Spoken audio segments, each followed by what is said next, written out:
Hello and welcome to Thrive After 45. I'm Denise Drinkwalter, heart whisperer, midlife mirror, and mentor. And every week, it is an honor and a privilege to share energy and space with inspiring guests whose stories reflect so many possibilities of thriving beyond 45. Together, we uncover the whispers of the heart, the power of midlife transformation, and the wisdom that fuels expansion. Because when one woman turns her light on, the rest of the room catches fire.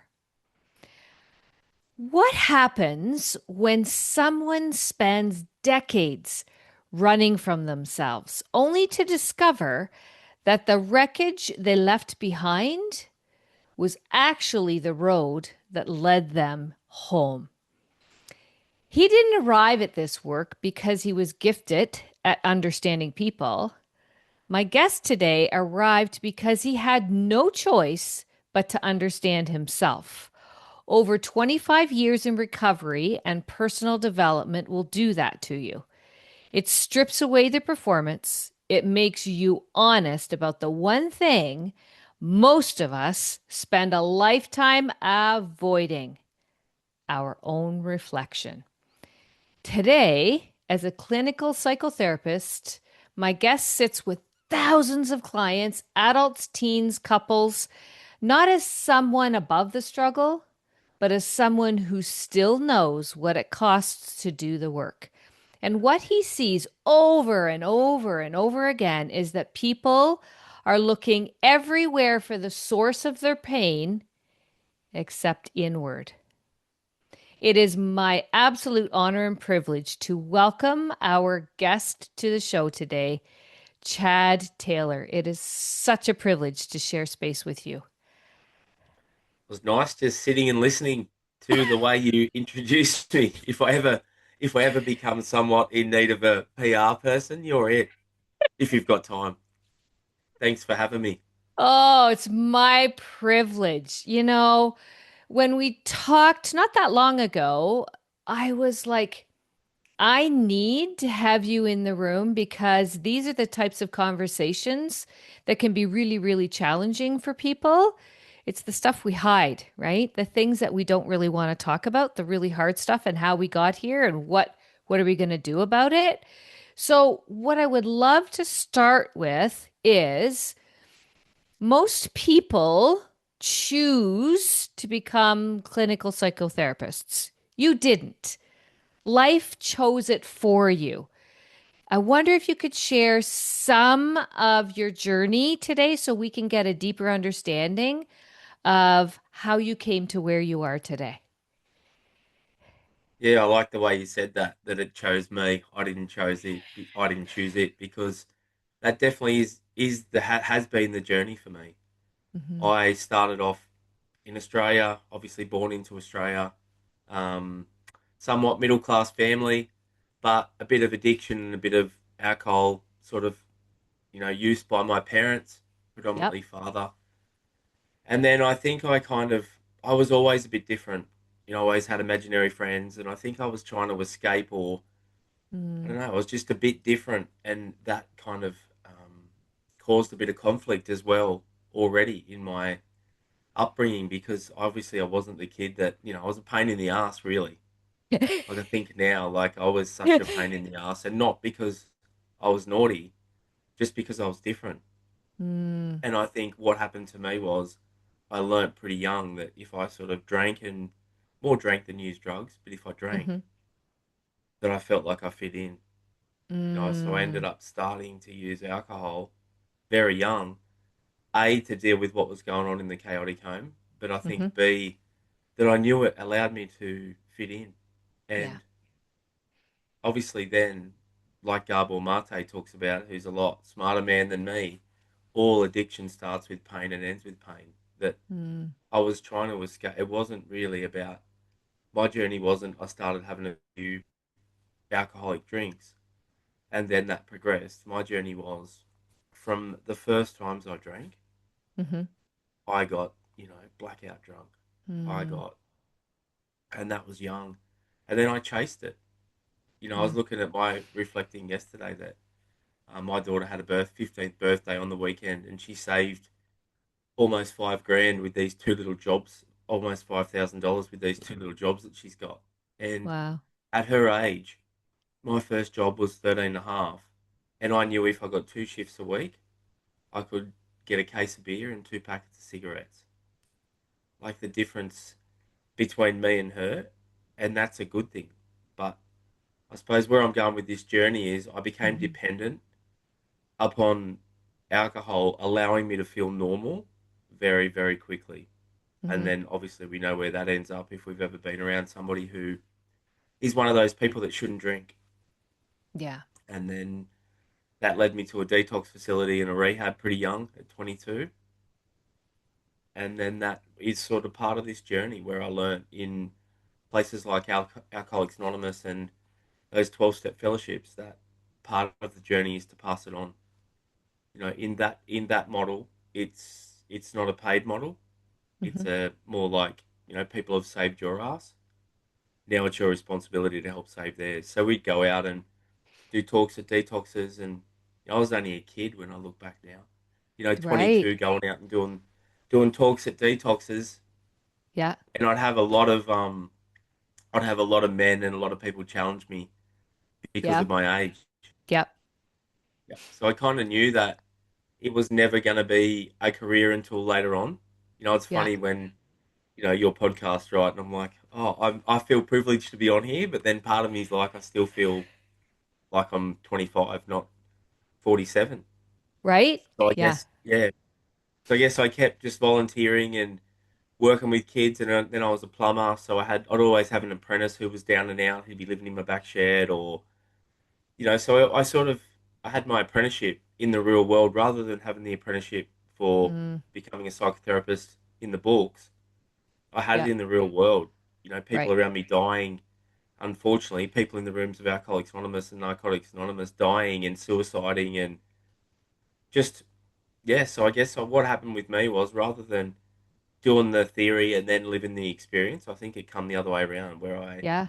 lived the experience and then knew that I always knew I wanted to make this a career of some Mm. description. I didn't know if it was social work or psychology, or I didn't really know what running a rehab or Hmm. yeah. And then some things happened in my life again around middle age that I think the Yeah. universe was almost yeah trying to move me where I was meant to be.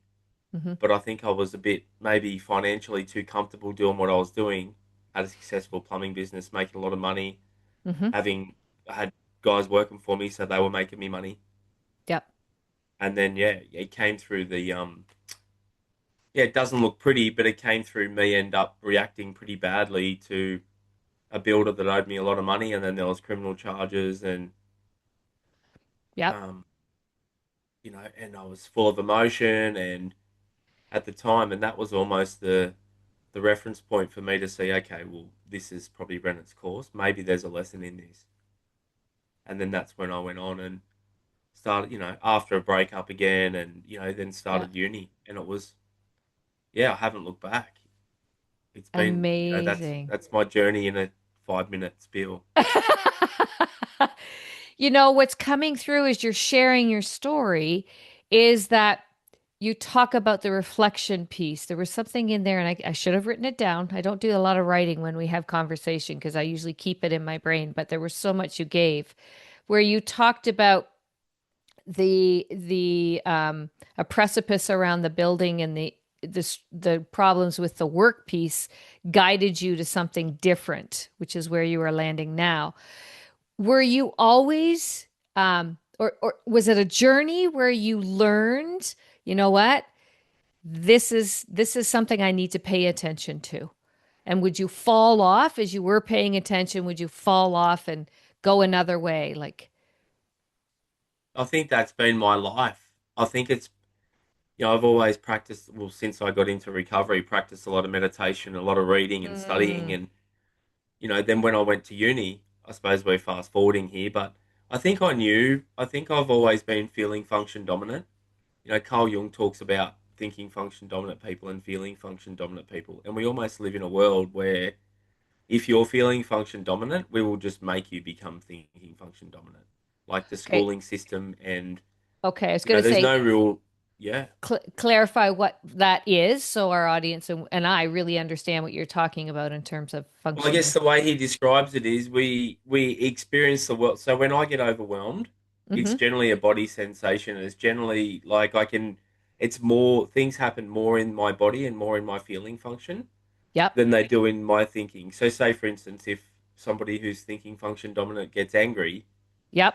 it's all up here, right? Where for me, it's my body and my feeling function is what's overwhelmed, and the thinking is a bit offline, and the Yep. feeling function is completely overwhelmed, like overstimulated. So I guess there's an equation that my mentor used to try and teach me, which was I over E. And he used to say we operate better when the intellect is over top of the emotion.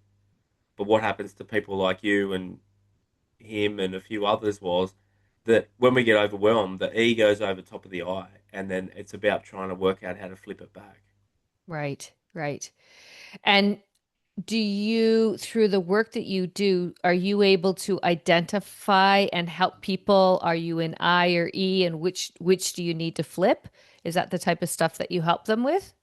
Yeah, Because definitely. Yeah. yeah, Yeah, I think yeah, that I don't really the way I work is I don't hmm, really try and tell people what to do. It's surprise like it's yeah, funny. I have this conversation many a time where a guy might come. I'll use a guy that might come in and he's got a partner and he's struggling with her, and all his mates are like, everyone's telling me just to. I'm going to be blunt here. Everyone's telling me just yep, to fuck her off, to yep, get rid of her. She's no good.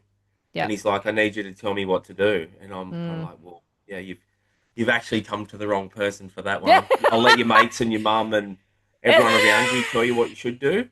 Let's hmm, just have a conversation so you can understand what you want to do, not what yeah, everybody else mm. thinks you want to do. See, I do. It does come through it does come through the therapy with me, Yeah, but it's probably, I guess, my style is pretty unique because it has come from my journey more so much than the learning. It's hmm, got so much weaved into it that, I even had one lady once say to me about half an hour into the session, she said, "So when's the therapy going to start?" Because I don't use a notepad. I don't. of course. My kind of style is that if I'm sitting here now and you're Hmm. talking and I'm writing down something like Well, this yeah, and look where my head is totally. and I'm spending 20 seconds writing something down, I'm not hearing what you're saying for the next 20 seconds. Yeah, yeah, Yeah. So I exactly. guess it is definitely something we identify, whether people are thinking function dominant, and it depends on the person that comes in as well. Some of them aren't really interested in any of that. Um, Right. Yeah, yeah, yeah, yeah. So you literally meet your clients where they are and help guide them to seeing themselves. 100%. Hmm. And when you look at my caseload, and like yesterday, I think I had an 8-year-old kid in this morning. First up, I had an 8-year-old kid, and then I had a couple who were in their 70s, and Yeah. then my next client was an 11-year-old kid, and then I seen a 22-year-old girl, Hmm. and then I had about a 40 about my age man. So like right there, if I've just got a method that come see me for 5 sessions and we'll do this program that I've devised, and then Yep. you'll run off into the sunset and never look back. Right. Like I don't know how you work, but I think that's bullshit, right? Yeah. Because right there, unless I'm going to have one particular client, then that might work. But even then, how can I know? Yeah. Like I had a lady come in, a 78-year-old, and I'm sure she's not listening to this. She might be, but she booked in, and I had no idea. I didn't really look up her age, and she come Yeah. in, and within the first probably, I was thinking, wow, I wonder what's. And within the first kind of 10 minutes, it was all Hmm. about she was having an affair Hmm. with her partner, her Hmm. friend from bridge club's husband, and she was angry that her husband was retiring, and that was going to affect Yeah. So if I've just got to, Yeah.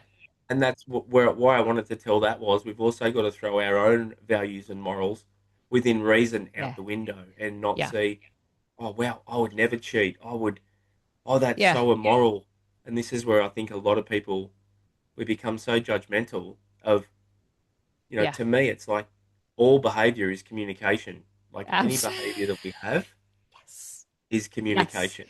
Absolutely. I am, for those who are watching on YouTube, you would have seen my hands go up in the air. Yes, I totally agree. Behavior is communication. As a former behavior resource teacher, I get it. Observation and conversation and listening between the lines that they're actually saying and opening up those doors of communication and listening to actually understand and not to respond was a huge life-changing moment for me as much as it was for the students that I worked with K to 12, right?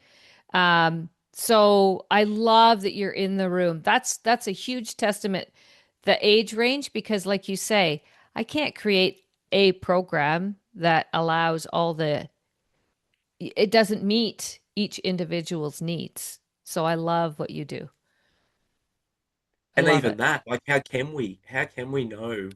Like, Okay. I don't know what the other, when that person, if you came to me Mm-hmm. and I'm, like, let's be honest, whether we like it or not, we have an internal judgment system, and it's Mm-hmm. due to safety more than anything. Yeah. It's like, wow, this person looks like this. Like our nervous system and Mm-hmm.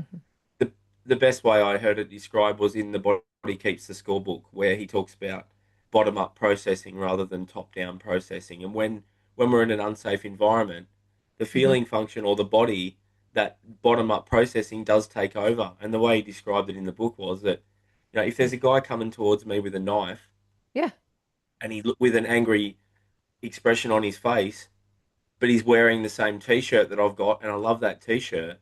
If it's top up processing, it's almost like, hey mate, oh wow, I love that t-shirt. I've got one the same.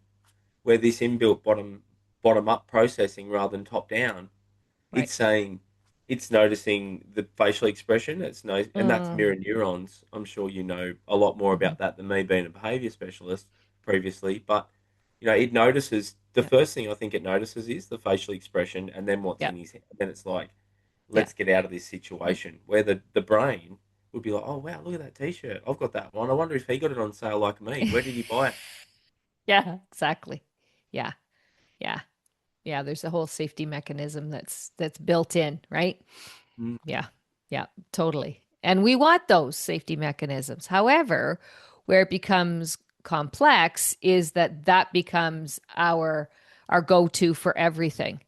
And, something you've shared earlier, and in the intro was about the variety of people and our our capacity to understand, I think, is really important, what's real and what isn't, and what Mm. we are going to start taking responsibility for, and that looking at our own reflection, right? Mm. Is that one of the hardest parts that you would say is the biggest challenge, if there is a biggest challenge for us as a humanity, is looking at ourselves in the deeper reflective open reflection instead of making, the blame game? Yeah, I think it's the hardest thing we'll ever do, and Wow. it's not a, okay, I'm here now, and because it in my book I talk about when we're born that we're connected. The head and the heart, or the thinking and the feeling, are Yeah. connected as we get born into the world. And I think a lot of, I'm trying to speed this up so I don't bore you for the next half an hour, but a lot of religious and spiritual teachings talk about this Yep. same journey. In Buddhism, it's about the Buddha is almost born, and his father creates his perfect Truman Show almost world. And then in Hmm. Christians, they talk about, the being in the Garden of Eden. Hmm. So when we're born, like if we've ever had children or been around children, which is all of us, Hmm. that child up until 3, 5, it doesn't really matter. It's in the moment. The child doesn't know about sickness or death or suffering or fear. Even fear in early on, fear doesn't come until probably 3. Early on, there's almost just this, Hmm. look. There's a look to the caregivers. Yeah. So Yeah. what I'm saying here is, inside the body we have these protective mechanisms in the body, which are things like, if we cut our arm, our body knows to coagulate the blood and form a Right. scab. If we get sick, You probably Right. hear my voice a bit raspy. I'm just getting over a sickness. If Yep. we get sick, our body knows to put us into a fever and sweat it out. If we eat food that's a bit off, our body will get it out through diarrhea as Yeah. quickly as it can. Well, what we don't Yep. ever talk about inside the psyche or the ego, not Yeah. the egocentricity, but the ego, the healthy sense of a person. There's an inbuilt mechanism called the egocentricity, and what it does is it's designed to keep us safe from emotional problems. Mm-hmm. So what happens pretty early on is as these two things are connected, the ego, as we go through things, generally as a child to Mm-hmm. start with, it Mm-hmm. almost starts to form a little barrier or a wall to keep us safe. And how that looks is if I've been working all day and I'm exhausted and I walk in the door and my daughter's drew an amazing picture for me, and as all she wants from me is for me to grab that picture and acknowledge it and tell her how Mm-hmm. good it is or how good she is, really, or show her that what she's given me, I'm Right. recognizing that and there's a connection there. But Mm-hmm. most of us walk in the door, and I've got to be careful. I'm not like that, even as a therapist. Oh, darling, I'll have a look in a minute. Dad's just got to Yeah. do X, Y, Z. So each time we go through this, Yep. could be that the teacher kicks us out of the classroom, which happened to me a lot. Could be we weren't picked for the sporting team. Could be we like a boy or a girl that doesn't like us at school. So by the time we're early teens, we're Mm-hmm. pretty much got the true self is inside, and then we've got an egocentric barrier on the outside that we experience the world from. So the work that I'm trying to do, and Right. this isn't devised by me, the work that there's so many songs out there, like the crack is where the light gets in. There's songs, there's poems. What I'm trying to hopefully do is that hopefully when that crack happens, Yeah. if people seek out therapy, Yeah. then we can maybe try and open that a bit more and get into that real section because otherwise we're Right. just and I get a lot of clients where I can't get through the egocentricity at all. They might come in and they just want a space to whinge for an hour about their partner Yeah. or their Yeah. children or their boss. Mm-hmm. And I might let them do it once or twice, but it's fucking draining. It is so Right? draining. Exactly. Exactly. Because what you see is the cycle and we're not getting out. And you can't make anybody, I learned this eons ago, you can't make anybody do anything. It doesn't matter who you are. You think you can, you can't. You can only do that for yourself, right? So, yeah, draining is an understatement. Yeah, and a lot of people don't. Yeah, 100%. A lot of people don't want to. It's too like it's almost like sometimes the American I love the example of the American Indians where they talk about the white wolf and the black wolf, and we're all born with a white wolf and a black wolf inside of us, and the white wolf is almost the ego inside of there, and the black wolf being that egocentricity. And they talk about white wolf living on love and tolerance and compassion and understanding, and the black wolf living on hate and revenge and projection and all these sorts of things. And then there's a story that one day a grandfather is telling his grandchildren this story. And he says, Hmm. when we're born, we've got these two wolves inside of us and they're in a fight to the death. And one of the little grandchildren puts his hand up and says, which one wins, Grandpa? And he says, the one you feed.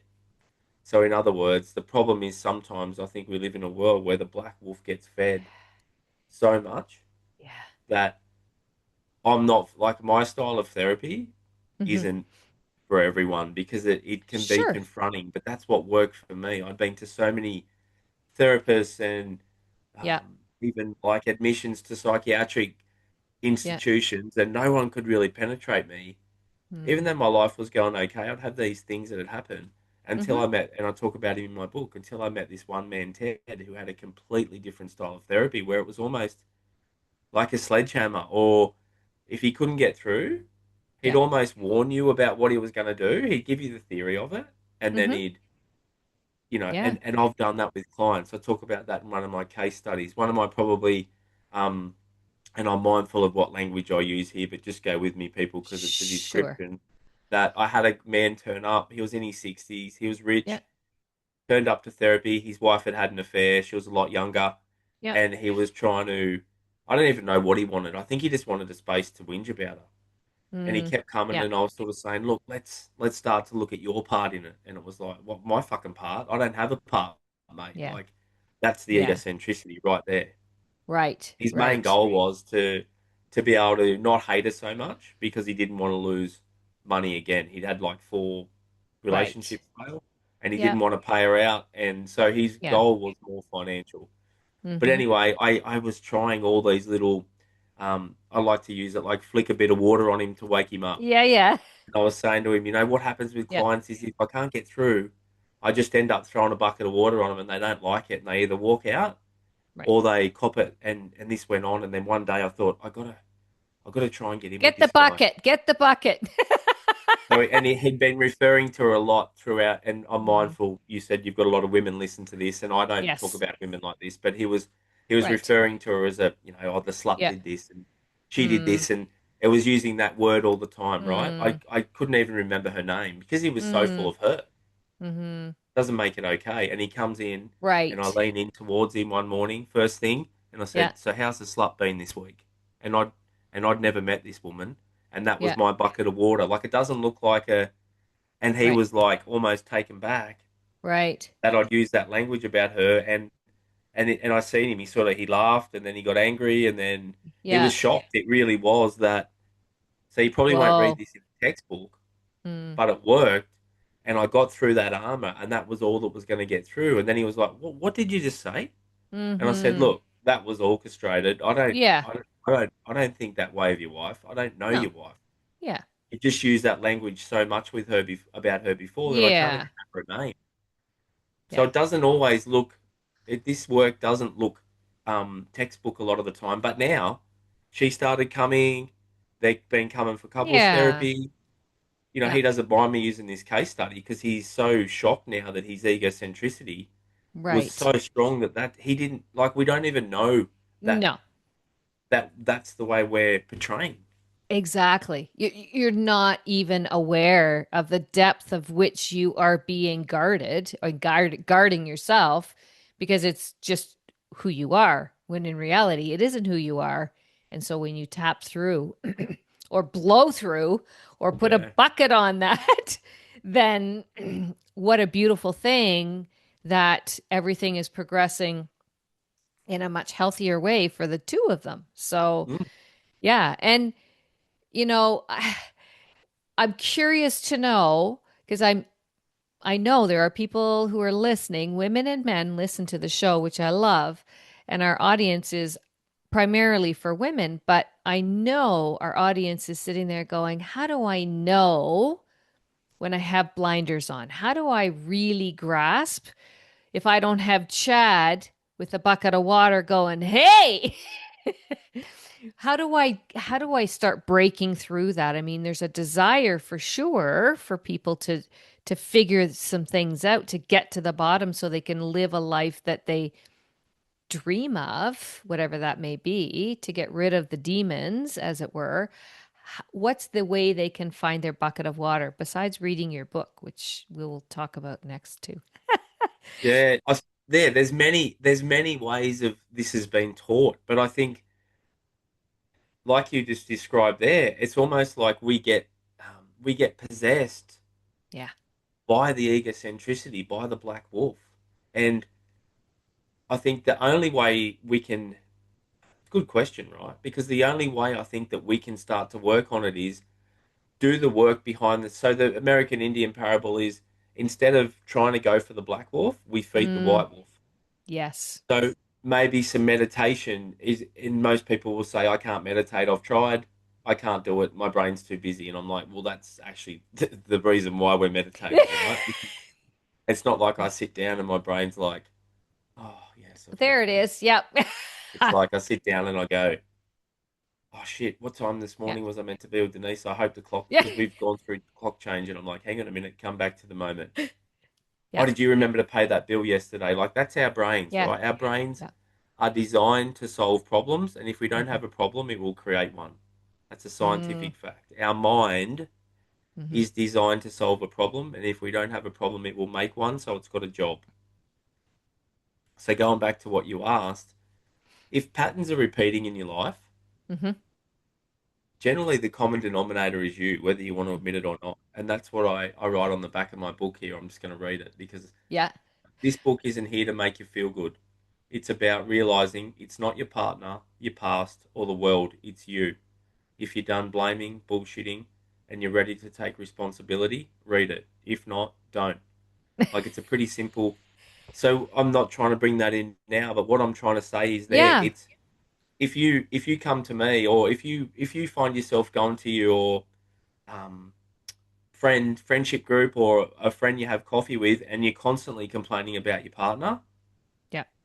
like I get that he could be a pain in the ass, Yeah. right? But there's a part of you that even comes back to what I learned early on in the Serenity Prayer. This is what I mean. This works everywhere from AA, Yeah. which was like, grant me the serenity to accept the things I cannot change, Yeah. courage to change the things I can, Can. and the wisdom to know the difference. In other words, it's like, okay, we can come in here and we can whinge about what your husband's done for the last however Hmm. long, or we can start to see where was he coming from, what was he trying to communicate, like what are Yeah. you doing.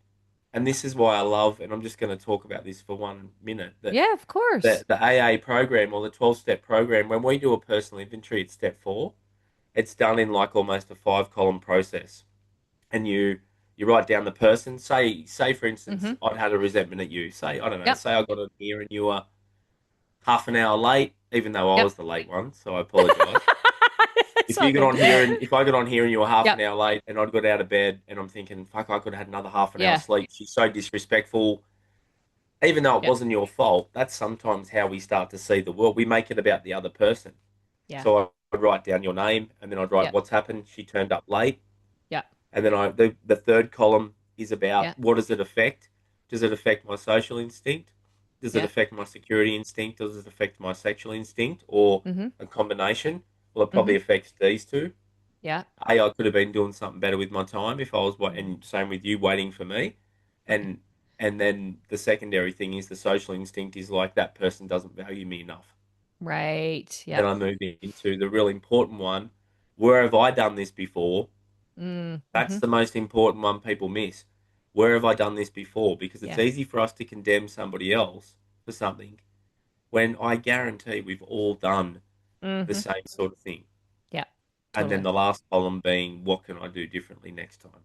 I Right. could send an email the day before. I could get on early. I could check Yep. in with that person. I could get their WhatsApp number so that this didn't happen. Like there's a multitude of things Sure. rather than blaming the other person Right. that I could do.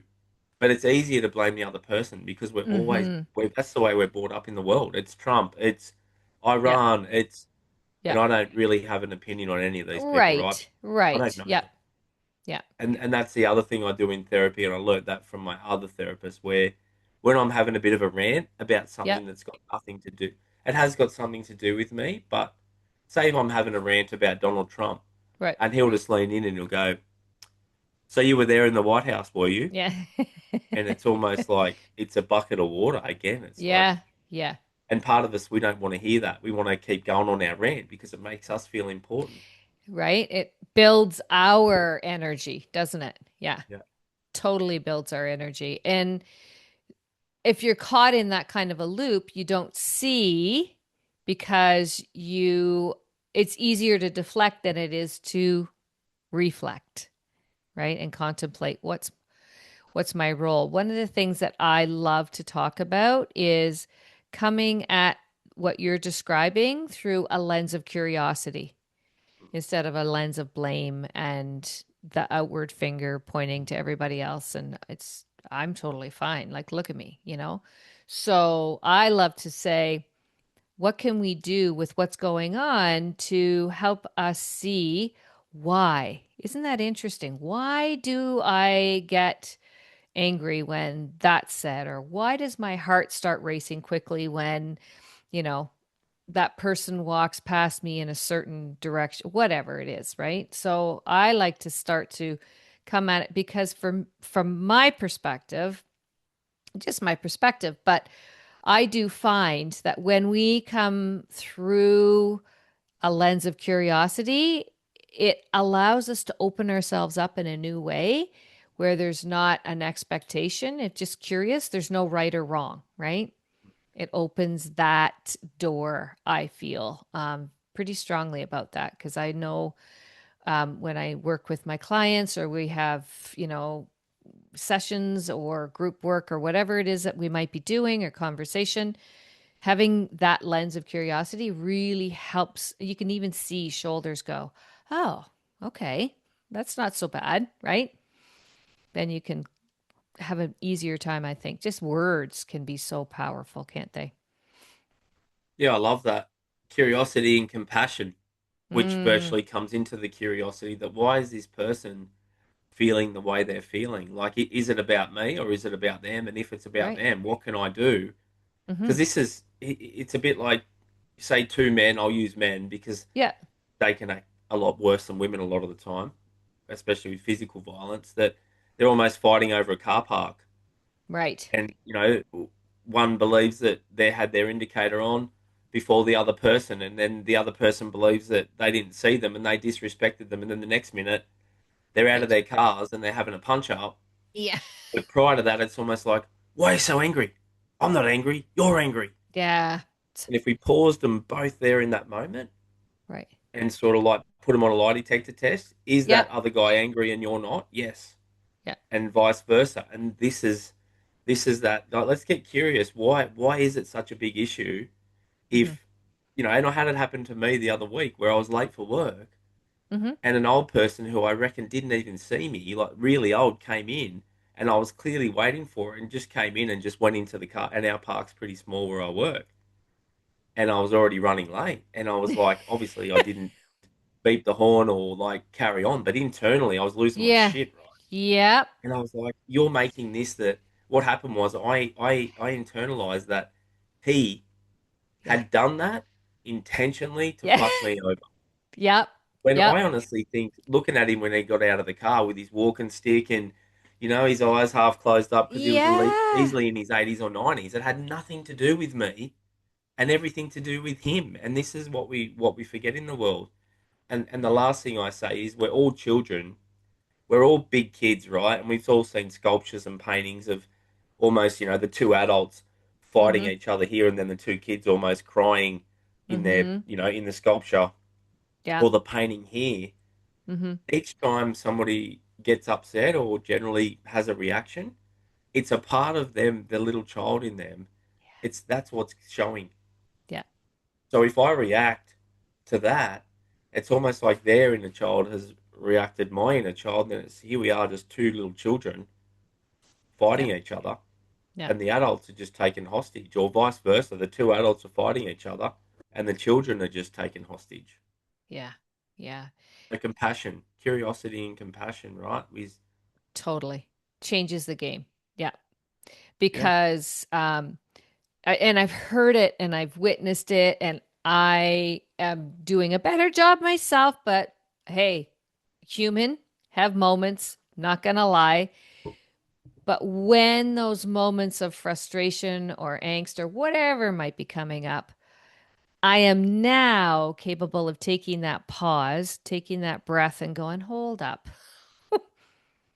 Is this really what this is about? What was it that triggered you to get into that body? Yuck. I don't like this. That's fired me up right now. And the other person doesn't even realize or know because I've gotten so much better. I don't react anymore. I step back. I sometimes actually leave. I have to go around the corner and take a breath because that's best for everybody. Because what I'm going to say has nothing to do with what has happened because they're oblivious. They're just being them. It was something that triggered in me, right? So taking that pause, getting curious, and I love the word compassion, being okay with that's okay, that's what happened, but it's my responsibility to step in and go, what's going on here? Is this a time to do something about it, or is it time to take a break and come back to it another time, whatever that might be? Um, just I that, love that. you know, I love that because whenever we're disturbed, the problem is us with us, whether we want to admit it or not. Whenever I'm disturbed, yeah, whenever that, because totally. it's an energy, right? Being disturbed is an energetic experience. It's happening inside of me. Mm-hmm. It doesn't Mm-hmm. happen in. So whenever I'm disturbed, Yep. I'm responsible for that Yeah. disturbance, whether I like it or not. And Yep. again, this is what I loved about the 12-step program is because even if me and you have a disagreement, Hmm. and I believe I'm only 10% in the wrong. The process of the way this works is when I do my inventory and I Hmm. make an amend to you because that's part of it. You know, they say Yeah. in addiction recovery, resentment is the number one offender for a relapse. Like having a Mm. resentment is the number one reason people pick up a drink. Mm. So for me, I've almost the reason I've come into this is I've had to save my life. Yeah. So now if I have a disagreement with my partner, which of Yeah. course I do, we're all like you said, we're human. Yeah. And those disagreements aren't yelling. They could be, Yeah. yeah, they're pretty small a lot of the time, but I've got to look at my part in it. Yeah. Yeah. And if this is how it goes, in my opinion, we have a disagreement. She thinks he's 90% in the wrong, and at most I'm probably 10%. I think the same thing. She's Yeah. 90% wrong. If I go back to her with the 10% wrong that I Hmm. was, rather Hmm. than focus on her 90%, it's Right. amazing how quickly things Yeah. reconcile. Absolutely. Not only in that relationship or that interaction, but also in oneself. And in order to do the relationship piece, you have to have that awareness within oneself, right? Yeah. And Anthony Yeah. DeMello's book called Awareness, and there's so many books called Awareness out there.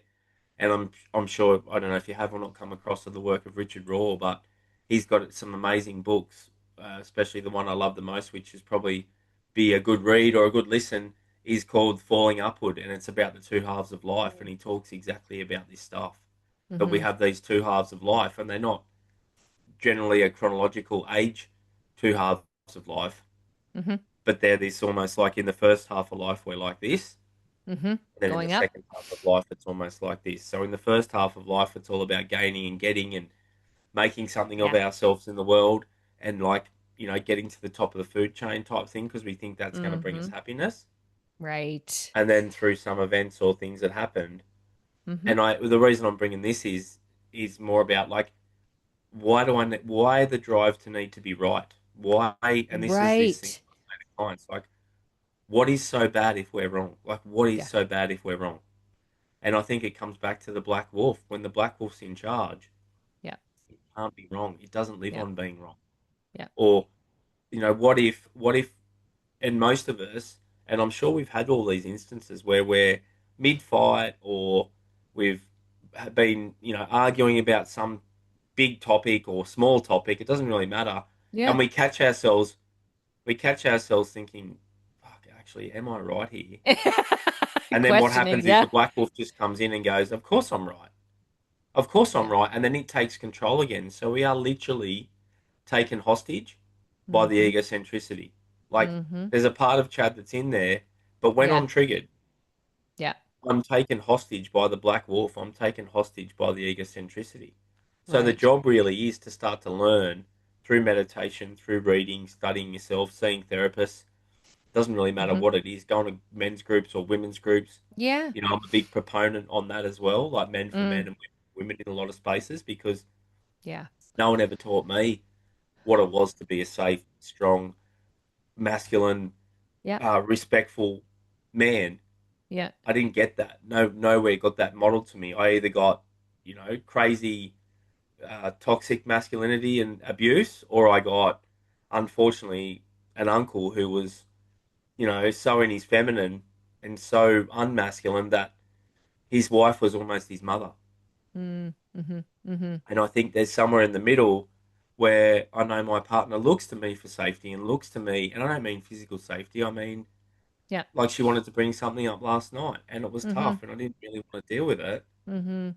But I had to sort of weather the storm, right? I had to Yeah. weather that, that I feel like this is going on in our relationship and I feel like, um, Mm-hmm. Mm-hmm. and I want to, part of me wants to tell her why all those things aren't true, but they're true for Right. her. Right. Yeah. Yeah. And I think there's a level of truth in them and I Yeah. just don't want to see it because it's painful. Right. Yeah. Interesting that you're able to, and I love what you're saying because you're able to see and respect that's her truth right now, right? Like that's what's true for her right now. And so being available to listen. And there are times I'm sure where, yes, how do you weather, oh, I will do my best, but I know it's not going to be complete. I need to be in the room with you. And sometimes we have to have more than one conversation. right? We have to come back at it again, different ways, different, you know what? I've had a lot of time to think about what you said, blah, blah, blah.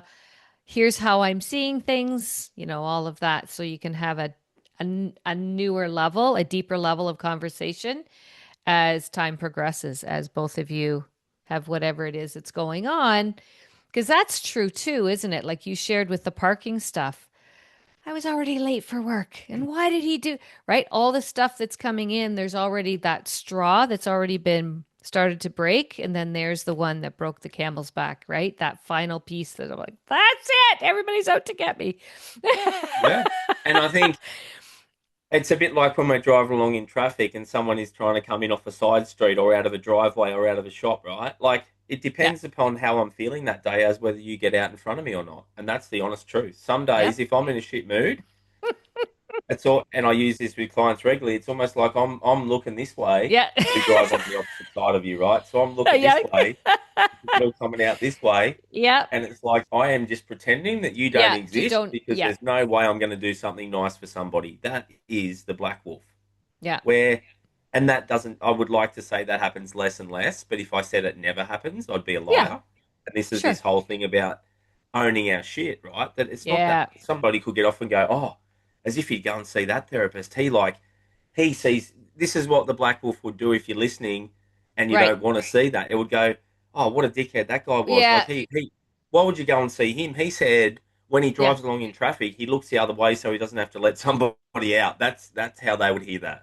Absolutely. Absolutely. And that's a very valuable point. You will hear what it is you are available to hear. So it depends too where you are in whatever's going on, how much you're available to hear, which is why it's so incredibly important, I believe, to not be only in your head and trying to figure everything out all by yourself because you've got so many blinders on, no matter how hard you try, you still come at it from your lens. I like what you shared earlier. I like groups for men, I like for women because they're able to connect in the way that resonates as a collective. And there's new things that crop up as a result of conversation in safe rooms that are non-judgmental and supportive at the same time. General respect for one another, right? Yeah, and I think sometimes men try to fix, and I think sometimes it's not about fixing. I think it's just about listening. Yep, And totally. the example I use with men and women is Mm-hmm. that because I think we live in a world where it's almost like it shouldn't have to be a man for a man and this sort of stuff, which I'm not saying it has to be, but Mm-hmm. imagine if I went and I wanted to become a midwife and I Mm-hmm. studied for 10 years on how to become a midwife, right? And I could Mm-hmm. tell you intellectually Right. everything that was happening as you were having that baby. When you're looking at me and I'm a male midwife, the last thing Yep. you want is me telling you Yep. what to do. When Yep. I understand we live in a world where they're doing operations and things, but Yeah. genetically, the last person you want when you're in pain and Yep. me going, yeah, just push and Yeah. just do this and just do that, you'll be okay, like as if I'm speaking like I know I can do it. So Mm-hmm. this is where I talk about the theory and the experience. Exactly that. Yeah. Like Absolutely. sometimes, like you women go through so much more than we do. Like every month, until you Yeah. get to a certain age, right? Like, Yep. and I don't think, like I say to some of these men, like, no excuse because they'll come in, they're like, oh yeah, shit Yeah. was bad last week, but Yeah. it's always bad this Yeah. time of the month. I'm like, okay, so you've got a calendar. Mm-hmm. Fucking set it. Sorry for the Yeah. language, but I'm pretty Yeah. blunt with them, and I say, Yeah. set in there when she's got a period. Mm-hmm. You're going Yeah. to have to make it. It's not. She's not herself. It's Yeah. not her fault. Yeah. And Totally. bring dinner home once that week, or do Mm-hmm. something for her. Like try and accommodate because it's actually not her fault. Yeah. And this is this thing where we've got all this technology, we can actually use it. Yeah. But most people, Yep. well, it's not my problem. It's her problem. She should learn how to Yeah. manage it. It's been happening since she was 12. And I'm exaggerating here a bit, but I'm also Of showing that this course. isn't Of when course. we're angry. Yeah. When we're angry, sometimes these are the conversations that we're having. Yeah. Exactly. Exactly. And our audience, women thriving after 45, a lot of the life changes are happening on the other end, right? And so Yes. there's all kinds of things that occur. And a lot of times we're just beginning to talk about some of the stuff that we're beginning to understand, but they haven't even done the research over the years to understand the bodies the way that we need to understand them and to have those supports available. And that's another whole conversation. But it's important for us to understand whom we're speaking with, what is our, I feel very strongly about when you're in a conversation, what is it that is the purpose for the conversation, right? What is the purpose? Not the goal, because that's one sided, but what is the purpose of having a conversation? And then that will give you an idea of timing, what your levels of calm are, what you're available for, what you're not available for.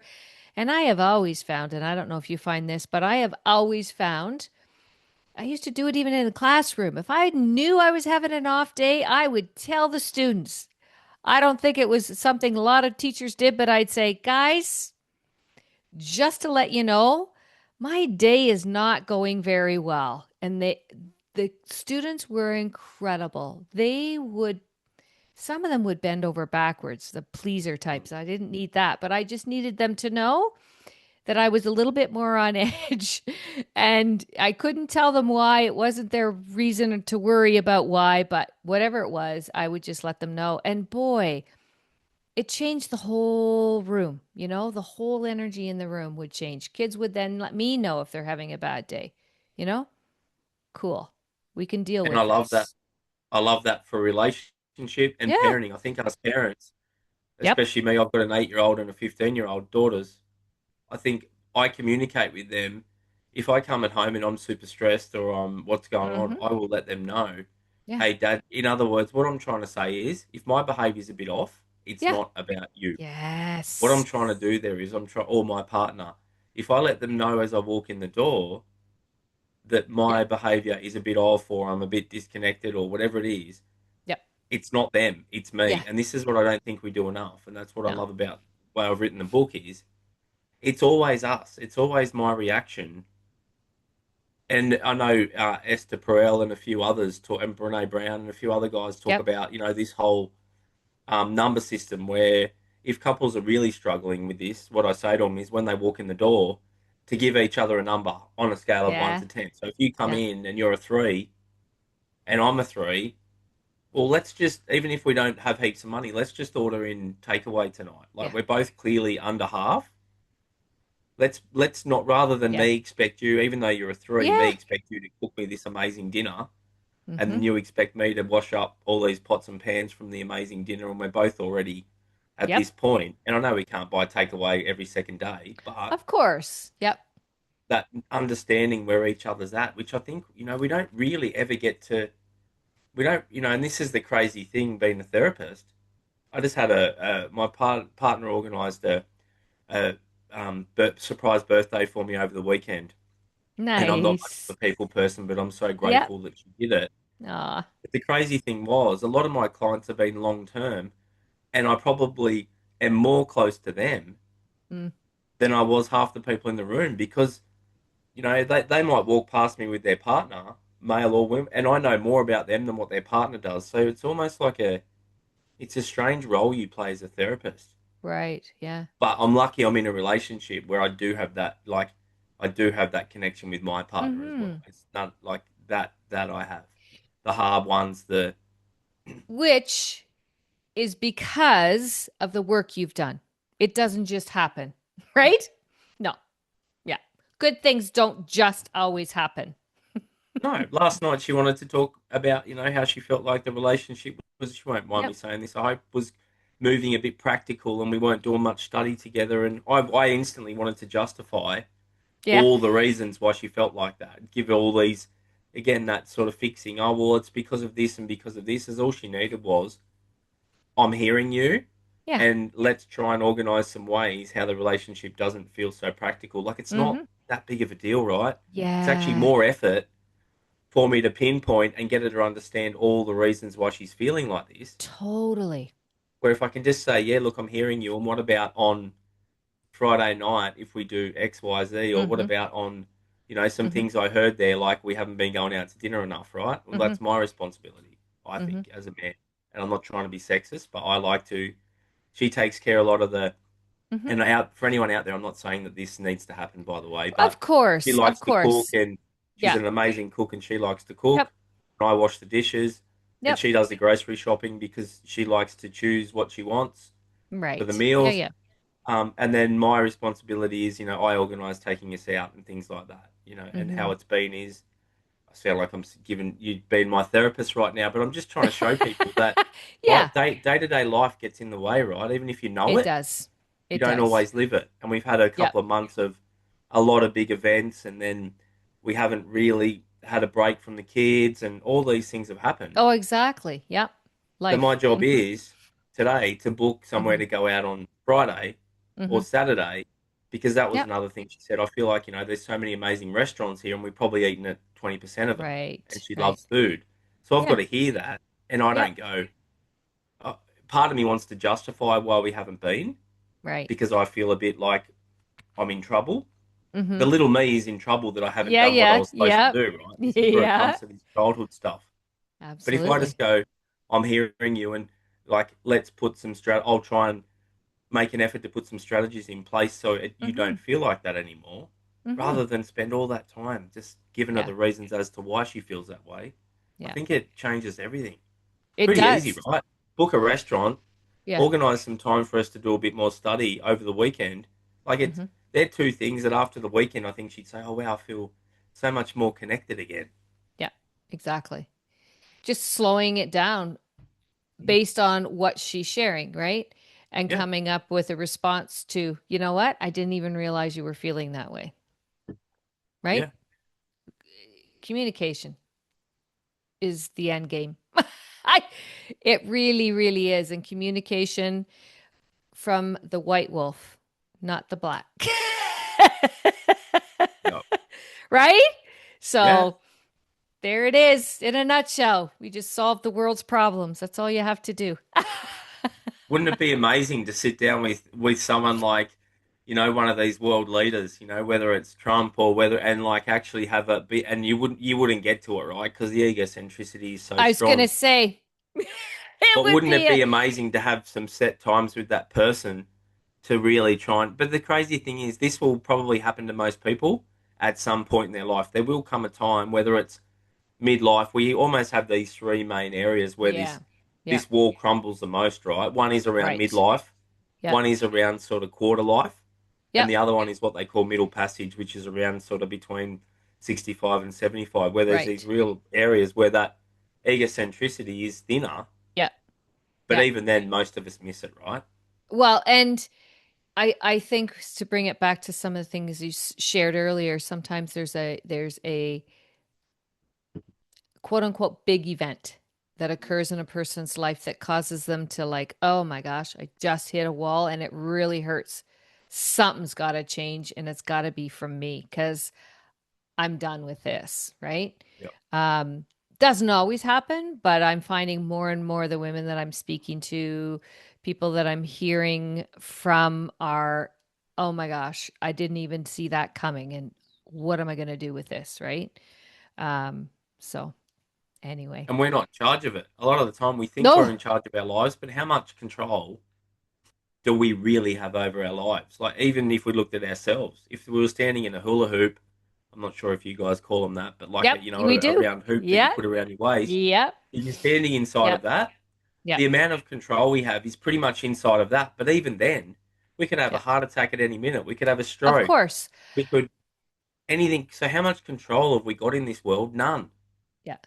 Except for how you choose to live every day, right? Definitely. Our reaction to it is what we can control.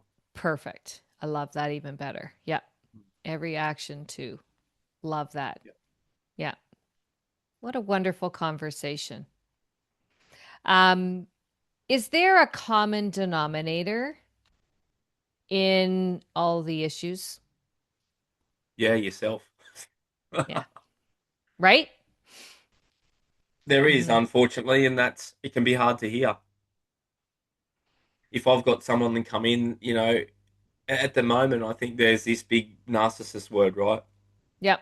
everywhere. And Yeah. statistically, 3% of the population are narcissistic. Yeah. I was gonna But say it and the was. joke I say is 3% of the population are narcissistic, and 97% of people think they've dated one or married Yeah. one. Yeah.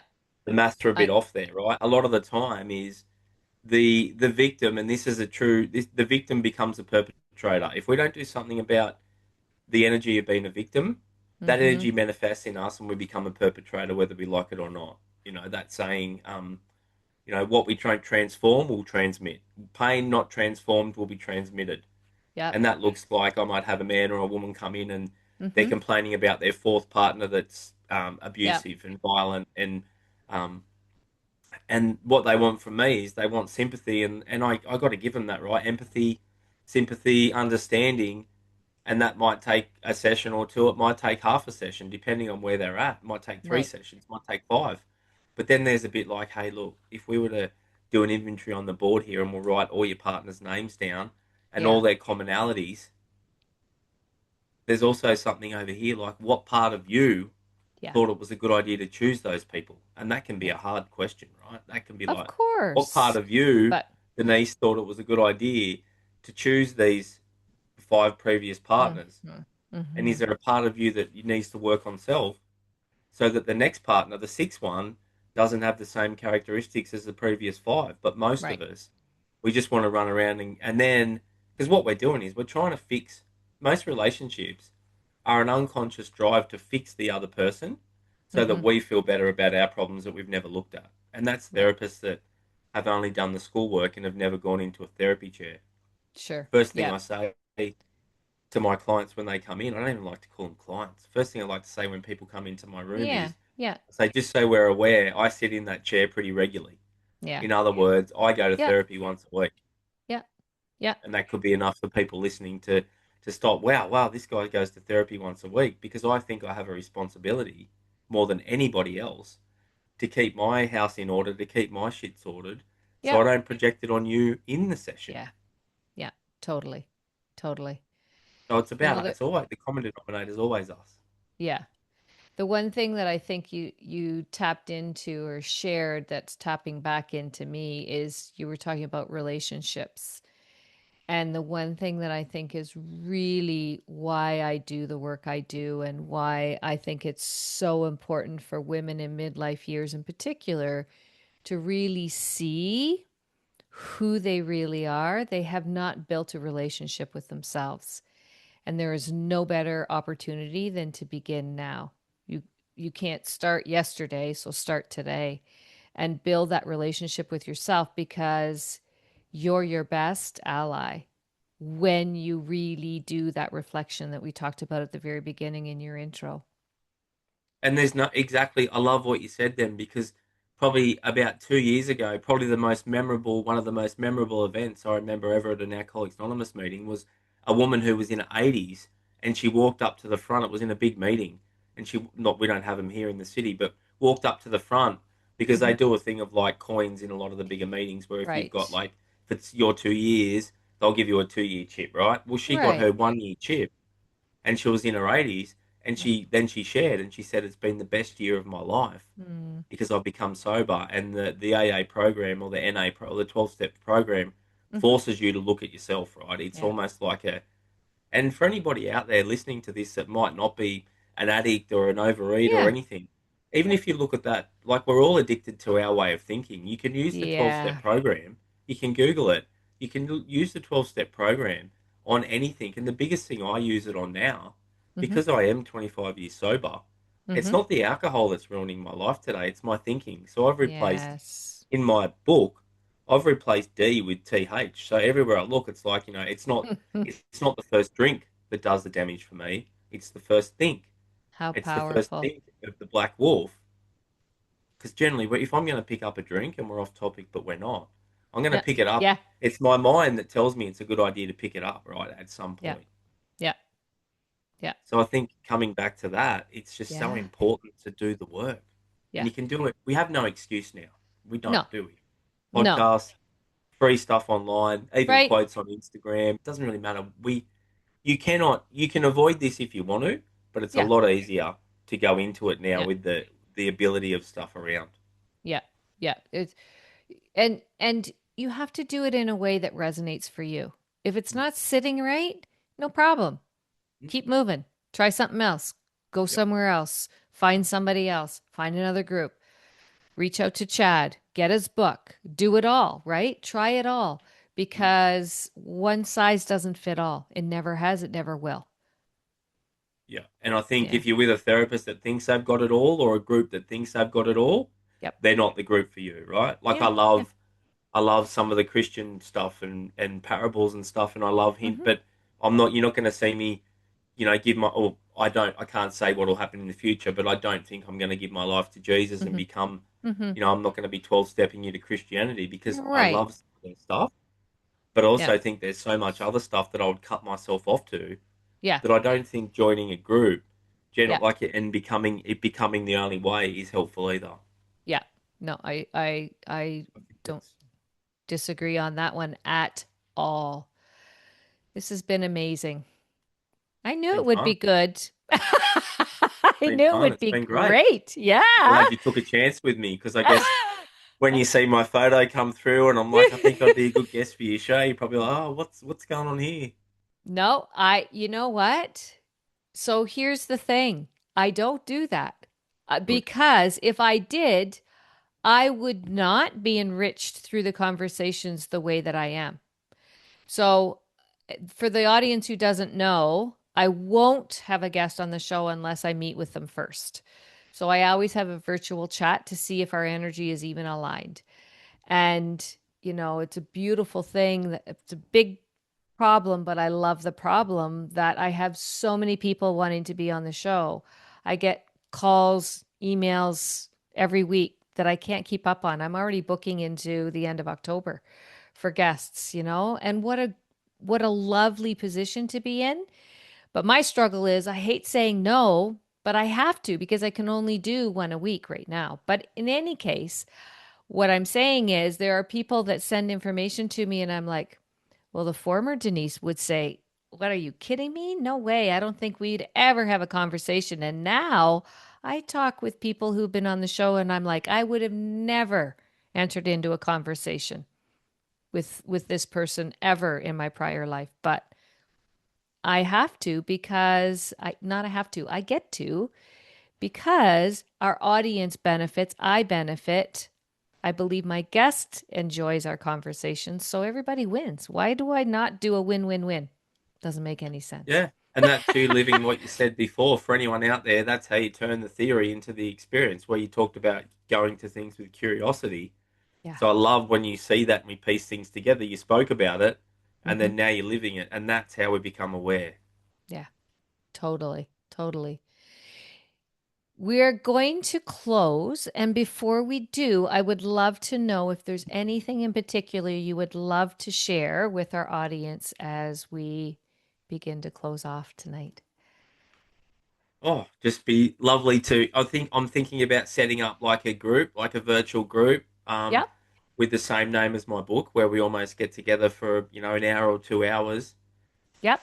and yeah, process a lot of this stuff. They'll Yeah. probably hopefully be big groups, and I want to do it, as a really cheap, Nice. like $20 a month or something in a weekly group. Like make it for people that can't afford to go to therapy, where we come Sure. on and yeah, so maybe just, follow me on social media. It's chadtaylor.itsyou. Yep. Same on Instagram and on TikTok. Yep. You'll find my book of this name on Amazon or Yep. Shopify. It's Yep. also on Audible. If you don't like reading physical books, I've done it on Audible. So you'll have to Beautiful. listen to my voice. I just set mattresses up in this room. Everybody said to me, you'll never get it to good enough quality. But I'm like a person that once I want to do something, I just do Yep. it. So I put sleeping bags and mattresses off the beds, and I just Well, good recorded for it here on you. my $15 microphone, and it's on Audible now. Nice. So if you want to if you don't Okay. want to read and you want to get Yeah. access to it. And lastly, if you really can't afford it, like if you Hmm. really can't afford it, reach out. Just send me an email at my website is Hmm. chadtaylor.psychotherapy.com.au. If you Okay. really want to read it and you can't afford it, just email me and I'll just get you the digital copy for free because it's not Nice. this journey for me isn't about lining my pockets. Obviously, I'm trying to Right. make a living to Of survive, but it's not course. about Yeah. yeah. Yeah. So I write in the cover that if you found this Yeah. and you can't afford it, reach out and I'll get you a copy because yeah, it's for me, it's Mm. more about giving back to the world than it is about Yeah. taking from it. Beautiful. Yeah, What a pleasure, Chad, to have met you, have this conversation. I would love to have you back on the show. Who knows when, but we will. We'll do yeah, that. definitely. I'd love to. And we will have all the information in the show notes. So make sure that you check out the show notes, grab all the information that's there, and we will continue to stay connected, Chad. I connected with you on TikTok and on IG. So when this comes out, we will tag you in those posts to make sure it gets out to the wider audience. And before we do close, I want to share something gently and very clearly that this November, I am planning on hosting a live in person experience called Ignite the Inner Uprising. And it's going to be a 2 day immersive gathering for up to 1,200 women in midlife, women who are feeling that quiet pull towards something more truthful, more embodied, more fully their own. It's like an extension of these kinds of conversations where reflection becomes embodiment and insight becomes integrated, and where women who have held so much for others are going to gather to stand fully in their own sovereignty. So, if something in today's conversation stirred in you, if your body started leaning in, if you started raising your hand going, he's talking about me, that is not accidental. The wait list is now open. So if Ignite does feel like something your future self would thank you for, I invite you to add your name to the wait list. The link is in the show notes as well. And as always, make sure that you follow, like, share, and leave us a review because that's how more women are able to find these incredible conversations. Chad, such a pleasure to be with you tonight and your early morning. And make sure, audience, that you do this for you, by you, because of you, so that you can thrive after 45.